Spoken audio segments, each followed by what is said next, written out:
Biblias, capítulo 3 de Primera de Timoteo. Y vamos a estar estudiando los versículos 14, 15 y 16. ¿A quién de ustedes les gustan los misterios? ¿Sí? Los misterios. ¿Depende del misterio? Depende. Hoy vamos a estar estudiando acerca de un misterio. Se llama el misterio de la piedad. El misterio de la piedad, ese es el título de la enseñanza. El misterio de la piedad. Primera de Timoteo 1, perdón, Primera de Timoteo 3, capítulo 3, versículo 14. Otra pregunta: ¿a cuántos de ustedes les gusta venir y congregarse y reunirse y alabar al Señor? ¿A cuántos les gusta? ¿Cuántos les disfrutan? ¿Qué pasaría si no tuviésemos la iglesia? ¿Qué pasaría? ¿Qué causaría para ustedes? ¿Qué impresión les daría no tener iglesia? ¿Cómo? Tristeza, soledad, vacío. ¿Y qué recibimos o qué tenemos cuando nos reunimos? ¿Qué les causa ese gozo, esa alegría de estar acá? Una guía, una enseñanza. La enseñanza, la instrucción bíblica, la comunión, la relación de hermandad, que tenemos una familia, ¿cierto? Que tenemos una familia. Hoy vamos a estar hablando acerca de esto que es la casa de Dios. Bueno, vamos a leer el pasaje, versículo 14. Dice: esto te escribo, aunque tengo la esperanza de ir pronto a verte, para que si tardo sepas cómo debes conducirte en la casa de Dios, que es la iglesia del Dios viviente, columna y baluarte de la verdad. E indiscutiblemente grande es el misterio de la piedad.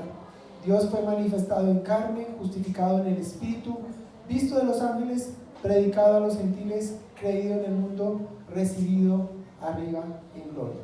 Señor, te pedimos que esta mañana tú reveles este misterio, Señor, de la piedad, que tú abras nuestro entendimiento, nuestros oídos, nuestro corazón, para entender estas preciosas verdades, Señor, y las tengamos atesoradas en nuestra mente, en nuestro corazón.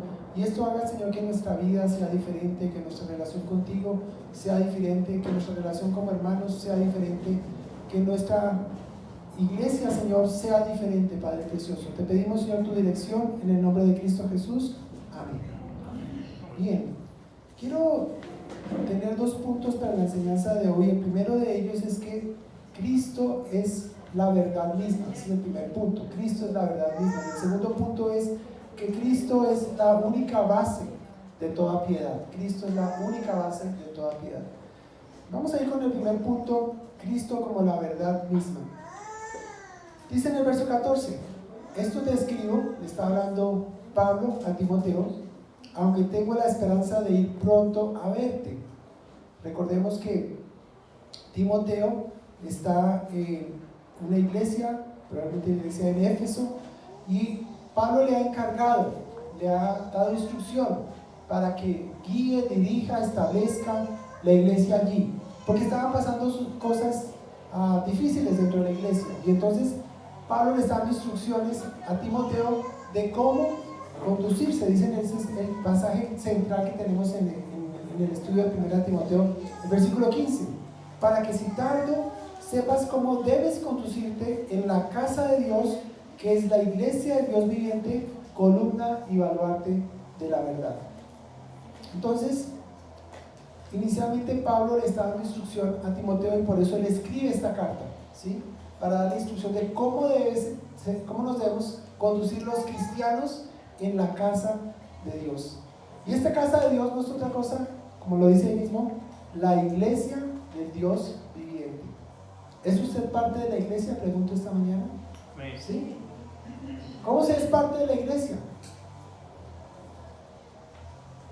Naciendo de nuevo, ¿cierto? Cuando nacemos, venimos a ser parte de la familia de Dios. Dice en Efesios 2:10: ya no sois extranjeros, sino conciudadanos de los santos y miembros de la familia de Dios. Y una de las bendiciones que tenemos cuando recibimos a Cristo en nuestro corazón es que somos parte de la iglesia. Ahora, dice aquí que esta iglesia dice que es la casa de Dios. tiene un dueño, le pertenece a Dios. Varios pasajes para esto. Hechos 20:28 dice: para apacentar la iglesia del Señor, el cual Él ganó con su sangre. ¿Cómo surgió la iglesia? Cuando el Señor Jesús murió, fue sepultado y resucitó. Ahí nace la iglesia. Lo recordamos allí en los primeros versículos en el día de Pentecostés, ¿cierto? Cuando viene el Espíritu Santo sobre todos los que estaban reunidos allí en el aposento alto. Y entonces reciben el Espíritu Santo y entonces empieza a proclamar. Y entonces empieza a juntar, la gente empieza a escuchar las buenas noticias de salvación, el Evangelio, y entonces se reúnen y se reúnen y se reúnen, y más personas van siendo parte de la iglesia. Esta iglesia tiene un dueño. Esta iglesia no es de Santiago, esta iglesia no es de Germán, esta iglesia no es de Arnold, esta es la iglesia del Señor. Cualquier lugar donde esta mañana se reúne la gente, los creyentes, los que han nacido de nuevo, son parte de esa iglesia universal que le pertenece a Él, porque dice que Él la ganó con su sangre. Y eso es precioso, eso es maravilloso, pensar en eso. Él la ganó con su sangre. También dice en Tito 2:14: quien se dio a sí mismo por nosotros para redimirnos de toda iniquidad y purificar para sí un pueblo propio, celoso de buenas obras. También nos dice en 1 Pedro 2:9: vosotros sois linaje escogido, real sacerdocio, nación santa, pueblo adquirido por Dios, para que anunciéis las virtudes de aquel que os llamó a su luz admirable. Dios es el dueño de su iglesia, le pertenecemos a Él, y eso es maravilloso.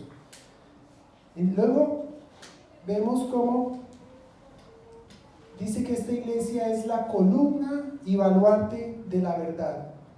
Cuando Pablo usa esa expresión de columna, él probablemente se estaba refiriendo a un templo muy famoso que había en la época de Pablo, que se llamaba el templo de Diana, la diosa Diana de los Efesios. Y era un templo que tenía 127 columnas, imagínense en eso, 127 columnas en mármol y forradas en oro, las 127 columnas. Entonces eso eran hileras de columnas. ¿Para qué eran las columnas? ¿Para qué sirve una columna? Para sostener, ¿sí? Para sostener. Entonces Pablo usa esa ilustración de las columnas y luego dice que eso es baluarte, y un baluarte es un fundamento sobre el que descansa un edificio, un fundamento sobre el que descansa un edificio. Entonces dice que la iglesia enalbora y defiende la verdad de la palabra de Dios y sostiene la verdad para que el mundo la vea, como cuando levantamos una bandera que se enalbora en una batalla, se sabe, ¿cierto?, de qué ejército es esa bandera, ¿sí? Nosotros como iglesia estamos puestos para levantar el nombre del Señor, para anunciar las virtudes de Cristo, para dar a conocer en este mundo quién es el Señor, quién es Él. Somos columna y baluarte de la verdad. La iglesia publica, apoya y defiende la verdad. Y estamos en unos tiempos donde escuchaba yo en estos días una expresión que me llamó la atención, que era como si tuviésemos un diluvio de nuevo, como si estuviésemos en el tiempo de este diluvio universal que hubo a comienzos en el libro de Génesis con Noé, pero un diluvio de tantas ideologías, de tantas filosofías, de tantas cosas erradas, pensamientos errados de los hombres que van contra la verdad, contra lo que Dios ha dicho, contra lo que es recto, lo que es puro, lo que es santo. ¿Y qué debemos hacer como iglesia? Levantarnos, publicar, apoyar, defender la verdad. Ahora la pregunta es: ¿y qué es verdad? ¿Qué es verdad? Juan 14:6 nos dice, Jesús dice: yo soy el camino, la verdad y la vida. Nadie viene al Padre sino por Él. En este mundo donde las noticias que nos llegan todos los días, uno ya no sabe si creerlas o no creerlas, ¿verdad? Porque hay tantas noticias falsas, ¿sí? Uno ya no sabe si lo que está escuchando es real o no es real, si es cierto o no es cierto. ¿Y qué tenemos que hacer? ¿Qué podemos hacer para saber qué es verdad? Escudriñar. Aquí está. La palabra de Dios es verdad. Cristo es la verdad. No hay otra verdad diferente. Y por eso es un privilegio cada domingo cuando nos reunimos, y no solamente cada domingo, sino cada vez que tenemos la oportunidad de abrir la palabra de Dios. Cuando abras tú la palabra de Dios, ahora piensa, esta es la verdad, esta es la única verdad, esta es la verdad verdadera. No hay más verdad. Todo lo que nosotros escuchamos, todo lo que nosotros vemos, todo lo que nosotros podemos sentir, palpar, todo debemos filtrarlo con la palabra de Dios. Y ese es un ejercicio que nos va a tomar tiempo, y ese es un ejercicio que tenemos que ejercitarnos. Pero si queremos en verdad, como parte de esta casa de Dios, que es la iglesia del Dios viviente, columna y baluarte de la verdad, hemos de ejercitarnos en el uso de la verdad, como el soldado que se ejercita para la batalla. Nosotros no hemos vivido, digamos, no hemos experimentado lo que es ser un soldado. Yo por lo menos no, nunca he portado un arma, pero en la antigüedad lo que era ejercitarse para la guerra, tomar una espada en su mano y tal vez hacer ejercicios y hacer estrategias militares, ¿cierto? Nosotros cada vez que tenemos la oportunidad de crecer espiritualmente, de ejercitarnos a través del discipulado, nos estamos ejercitando en el uso de esta verdad, porque esta es la espada de dos filos. Esta es la espada para la batalla. Mis hermanos, estamos viviendo tiempos realmente difíciles, muy difíciles. A veces no somos tan conscientes. Todo este tema de la ideología de género, todo este tema de la homosexualidad, de la que ya es algo tan común, de la violencia, la corrupción en la que estamos tan tremendo, que a veces como que nos acostumbramos, pero Dios nos llama a hacernos aparte. Dios nos llama a marcar la diferencia. Dios nos llama a anunciar lo que es verdadero, lo que es santo, lo que es de Dios, lo que es puro. Y eso es raro, ¿cierto? Eso es raro hoy en día. Ver que una persona diga, te dejo porque tengo una reunión especial en la iglesia, o mi lenguaje cuando estoy con mis compañeros no es el mismo lenguaje, o de pronto si tengo la oportunidad de ayudar a alguien, lo hago de una manera desinteresada, simplemente porque quiero mostrar el amor de Dios a esa persona. Es sorprendente, causa sorpresa. Entonces, Cristo es esa verdad, Jesús es esa verdad. Yo soy el camino, la verdad y la vida. Y en la medida que nosotros conocemos más a Cristo, nos relacionamos con Él, podemos ser instrumentos, podemos ser embajadores de Dios en esta tierra, ser lumbreras en medio de las tinieblas. Luego entonces vamos a la segunda parte de la enseñanza, Cristo como la única base de toda piedad. Y entonces Pablo acá dice en el verso 16, e indiscutiblemente grande es el misterio de la piedad. Y esto que leemos, estas 6 frases que aparecen allí enseguida, eran un himno que cantaba la iglesia primitiva. Era una canción que entonaban. ¿Qué cantaban? Recordando el Evangelio. Es un resumen muy especial de la verdad. ¿Cuál es esa verdad? Dios fue manifestado en carne, justificado en espíritu, visto de los ángeles, predicado a los gentiles, creído en el mundo, recibido arriba en gloria. ¿Qué es un misterio en la palabra de Dios? Dice que un misterio es una verdad que permaneció oculta en el Antiguo Testamento, pero que ha sido revelada en el Nuevo Testamento.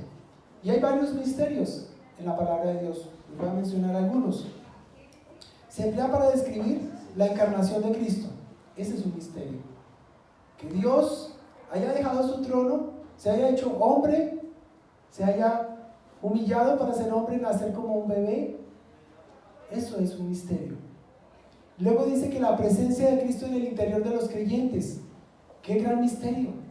Que Cristo ahora pueda vivir en mí. ¿Pero por qué puede vivir en mí?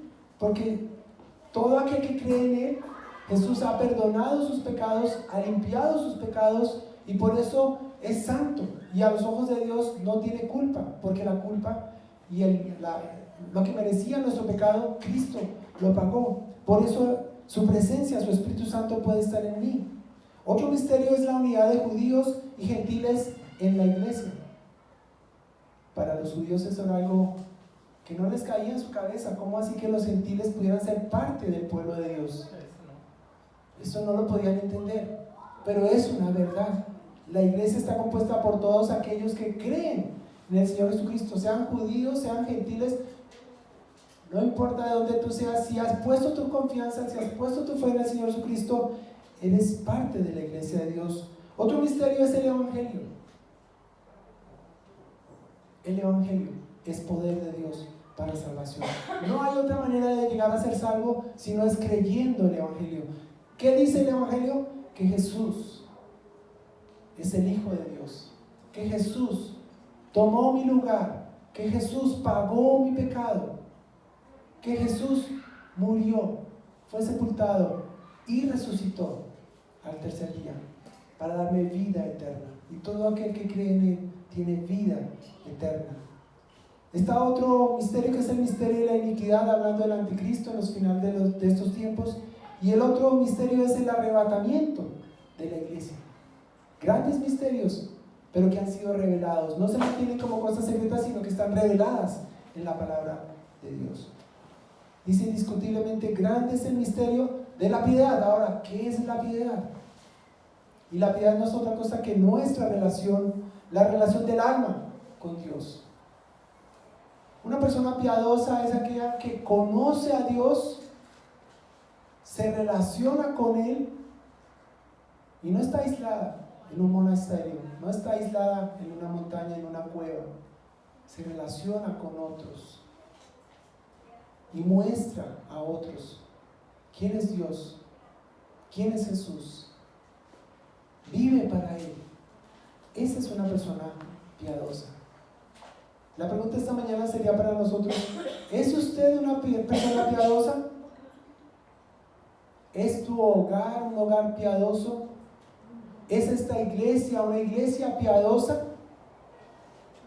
Y vamos a mirar más cosas acerca de la piedad. Dice aquí entonces, la primera frase: Dios fue manifestado en carne. Dios dice la Biblia que Dios es espíritu. Dios no se puede ver, Dios es invisible. Pero un día ese Dios se hizo visible.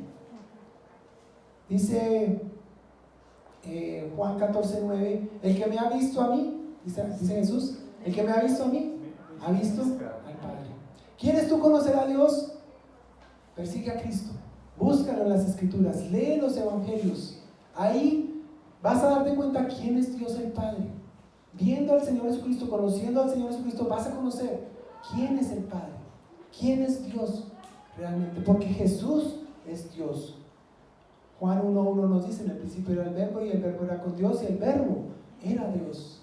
Jesús es Dios. Colosenses 1:15 nos dice que Jesús es la imagen del Dios invisible, el primogénito de toda creación. Jesús es la imagen del Dios invisible. ¿Quieres conocer a Dios de nuevo? Conoce al Señor Jesucristo. Él se hizo carne, Él se hizo hombre. Él vino a este mundo para mostrarnos quién era el Padre y cómo ir a Él. Ahora dice que este Dios que se ha manifestado, se manifestó en carne. Juan 1:14 nos dice que el verbo fue hecho carne y habitó entre nosotros. Jesús fue una persona real, de carne y hueso, que vino a este mundo, que otras personas lo vieron, que hay testigos de que Él vino a este mundo.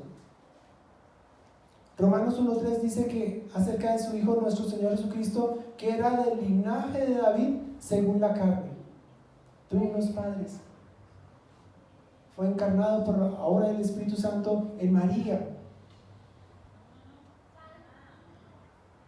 Se hizo hombre como nosotros. Luego dice en la segunda frase, justificado en el Espíritu. Y esta es una declaración de que Jesús era justo, libre de pecado. Segunda Corintios 5:21 nos dice, al que no conoció pecado, por nosotros lo hizo pecado, para que nosotros fuésemos hechos justicia de Dios en él. Jesús nunca pecó, siendo hombre.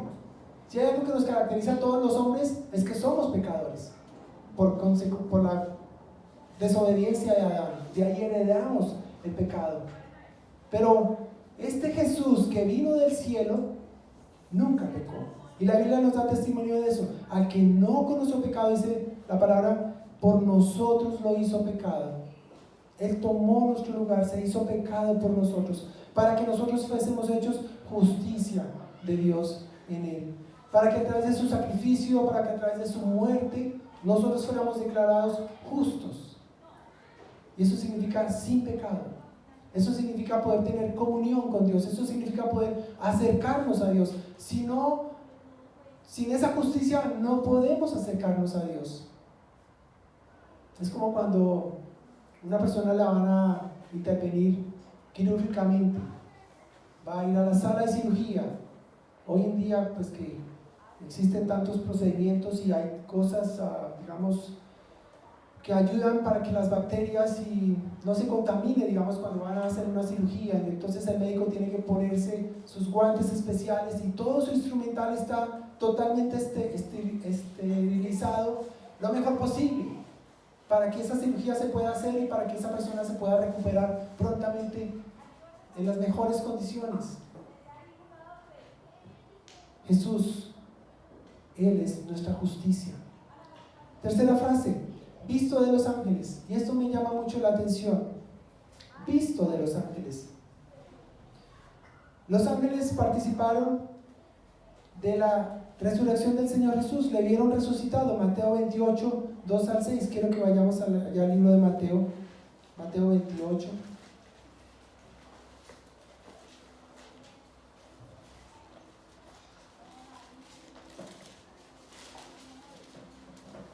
Dice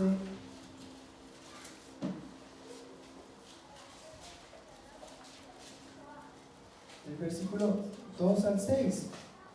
Dice, hubo un gran terremoto, porque un ángel del Señor descendió del cielo y llegando removió la piedra y se sentó sobre ella.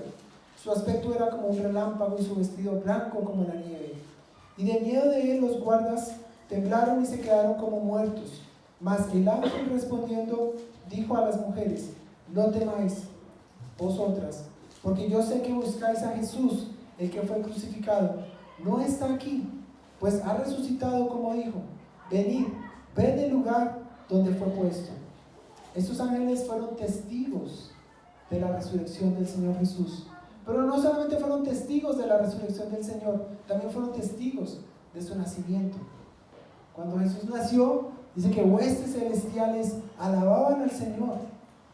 Y era sorprendente para ellos ver a Dios, el creador de todo el universo, el creador de todas las cosas, ahora hacerse hombre y nacer como un bebé, tan frágil,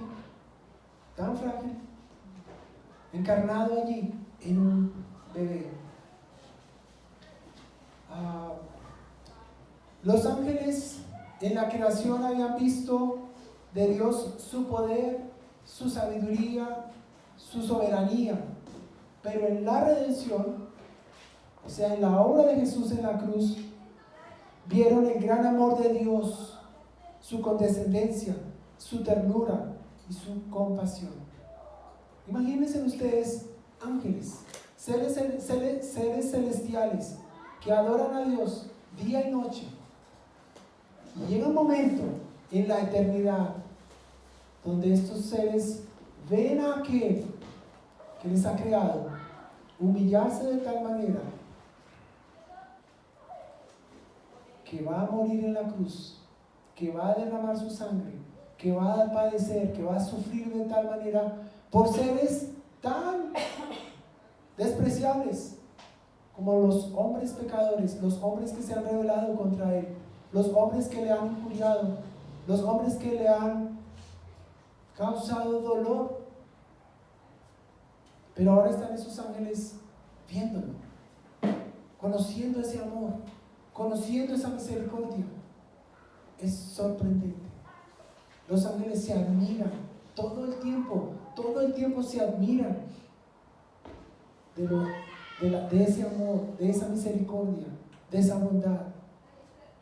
¿Y saben una cosa? En el cielo no se dejará de hablar, no se dejará de anunciar, no se dejará de contar lo que Dios, este Dios todopoderoso, este Dios sabio, ha hecho. De cómo rescató, cómo redimió, cómo salvó al más vil de los pecadores. Cómo hizo el camino para que aquel que se había rebelado contra Dios pudiera acercarse a Dios. No por lo que nosotros pudiéramos hacer, no por nuestras buenas obras, porque jamás pudiéramos habernos acercado a Dios por nuestras buenas obras, sino por lo que Él hizo, por nuestra fe puesta en Él, por la fe que Él nos dio para creer en Él, que Él es nuestro sustituto, que Él es nuestro Salvador. Los ángeles se sorprenden de esa misericordia, de ese amor. Dice en la cuarta frase: predicado a los gentiles y creído en el mundo. Mateo 28, 19 y 20, la gran comisión. Por tanto, id y hacer discípulos a todas las naciones, anunciándoles todas las cosas que yo les he dicho. Vayamos, prediquemos. Para eso está puesta la iglesia, para proclamar, para anunciar, para dar a conocer esas buenas noticias, ese mensaje de salvación. Finalmente, dice: recibido arriba en gloria. Filipenses 2, 8 al 11, vamos a ir hasta allá más adelante. Filipenses 2.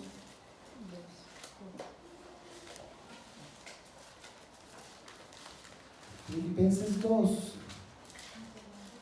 donde encontramos la humillación y exaltación de Cristo. Filipenses 2, versículo 8 al 11, dice: y estando en la condición de hombre, se humilló a sí mismo, haciéndose obediente hasta la muerte, y muerte de cruz, por lo cual Dios también lo exaltó hasta lo sumo y le dio un nombre que es sobre todo nombre, para que en el nombre de Jesús se doble toda rodilla de los que están en los cielos y en la tierra y debajo de la tierra, y toda lengua confiese que Jesucristo es el Señor, para gloria de Dios Padre.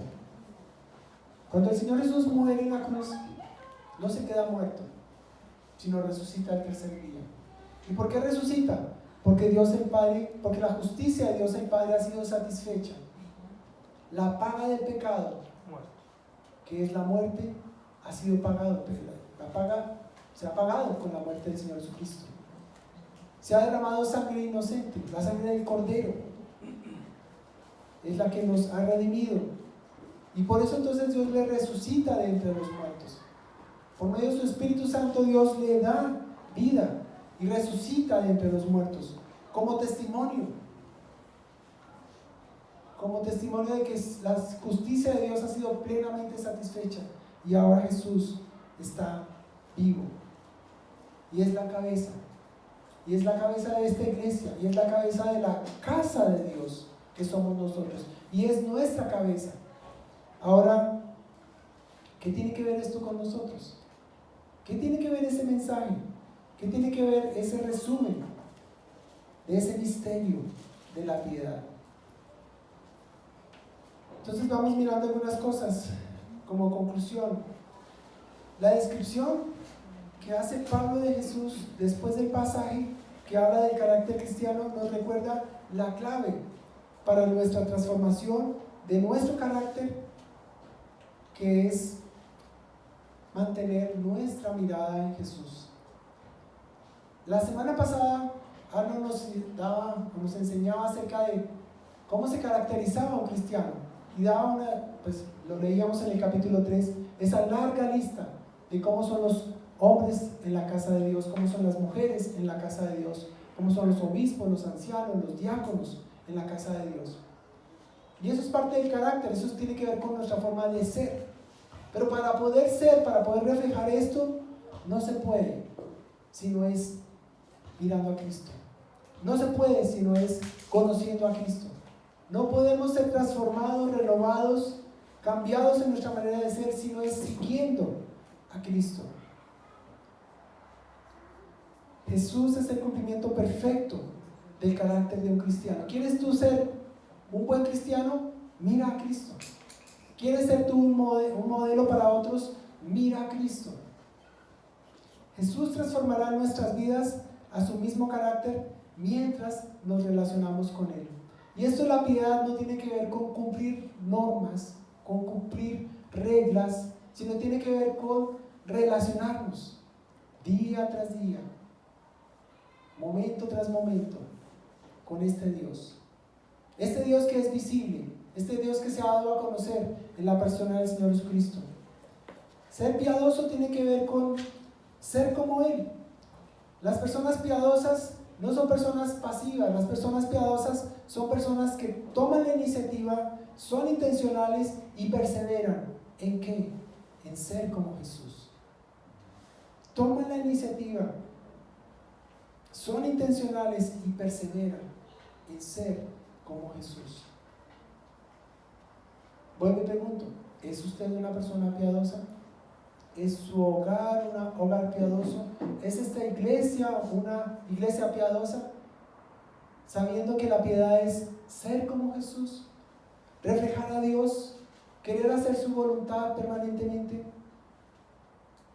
Esto debería ser algo que esté permanentemente en nuestra mente, esté continuamente en nuestro corazón. Cuando nos levantamos, Señor, hoy ¿cómo puedo ser como tú?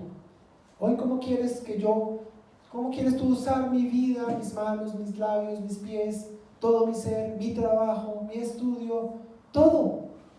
¿Cómo puedo ser como tú? En medio de este mundo, en medio de esta generación que no quiere nada contigo, pero aún así tenemos que levantar la bandera, el estandarte. Dios no ha muerto, Dios está vivo. Y todo lo que Él ha dicho se cumplirá. Dios está más cerca, su Hijo Jesucristo está más cerca de su venida. Yo lo creo, está próximo a venir. No es tiempo para dormir, no es tiempo para estar quietos, es tiempo para buscar al Señor, es tiempo para orar, es tiempo para humillarnos, es tiempo para decir, Señor, yo quiero ser un hombre tuyo, una mujer tuya en este tiempo tan difícil. Pero vale la pena, mis hermanos, porque Dios no va a hacer otra cosa sino es a través de su iglesia, y por eso su iglesia está todavía en esta tierra.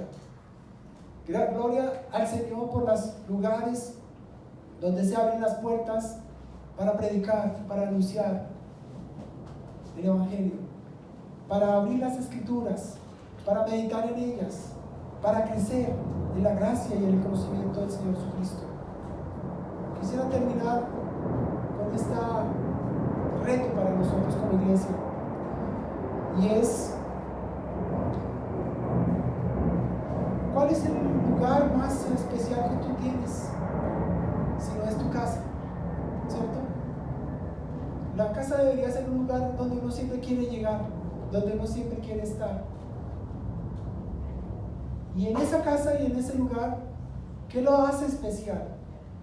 Los muebles, las cosas que tenemos allí. Lo que hace especial nuestras casas es los que lo habitan, nosotros. Y si estos que habitan esta casa son hijos de Dios, aman a Dios, se relacionan con Dios, pues ¿cómo serán esas relaciones? ¿Cómo deberían ser esas relaciones los unos con los otros? Unas relaciones de amor, unas relaciones armoniosas, unas relaciones de ayuda, unas relaciones de perdón. Así debería funcionar un hogar piadoso, un hogar donde se abre la palabra, un hogar donde se ora. Todos tenemos y nos hace falta crecer en estas cosas en nuestros hogares. Nuestra piedad empieza con nosotros, nuestra relación con Dios, pero luego se extiende a nuestra familia, orando, abriendo la palabra, ayudándonos mutuamente, escuchándonos. Y luego afecta también la iglesia. ¿Cómo es esa piedad como iglesia? ¿Cómo nos ayudamos a crecer espiritualmente? ¿Cómo nos ayudamos unos a otros cuando nos necesitamos en las pruebas de esta vida? ¿Cómo nos exhortamos? ¿Cómo pasamos tiempo juntos? ¿Cómo tenemos comunión? Porque somos familia en Cristo. ¡Qué maravilloso! Y quiera Dios que podamos seguir creciendo en esa piedad. Y no somos perfectos. Yo no soy perfecto, mi hogar no es perfecto. Y esta mañana quisiera decir al Señor: necesito tu gracia, necesito tu favor, Señor, para ser más piadoso, para tener una mejor comunión contigo, para que mi vida realmente pueda ser una influencia en mi casa, en mi familia, en mi vecindario, en mi iglesia, en mi lugar de trabajo. Necesito más de ti. Señor, te damos gracias esta mañana por esta palabra preciosa, Señor, por este misterio revelado, Señor, el misterio de la piedad, que Cristo, el Hijo de Dios, Dios mismo, se haya revelado en este mundo y haya llevado a cabo esta preciosa obra de salvación, Señor. No hay mayor amor que este, que uno ponga su vida por sus hermanos. Señor, necesitamos crecer en la piedad. Tu palabra dice que debemos ejercitarnos para la piedad, Señor amado. Ayúdanos, Señor. Te necesitamos, Señor. Necesitamos de tu sabiduría, de tu gracia en nuestras familias, en nuestros hogares. Y aún, Señor, si hay alguien acá esta mañana que no ha puesto su confianza en el Señor Jesús, ese es el primer paso para tener una vida piadosa.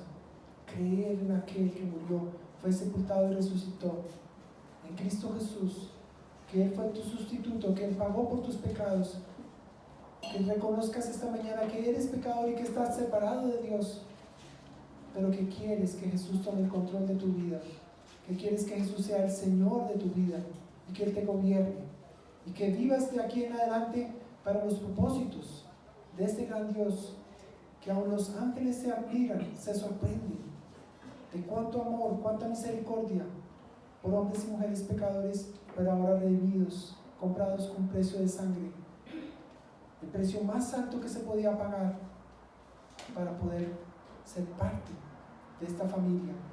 Y ahora sabemos amados, perdonados, limpios delante de tu presencia, Señor. Padre, ayúdanos como iglesia en medio de este mundo que vivimos tan perverso, Señor, de tanta maldad, de tantas filosofías que quieren ahogar, que quieren apagar la verdad.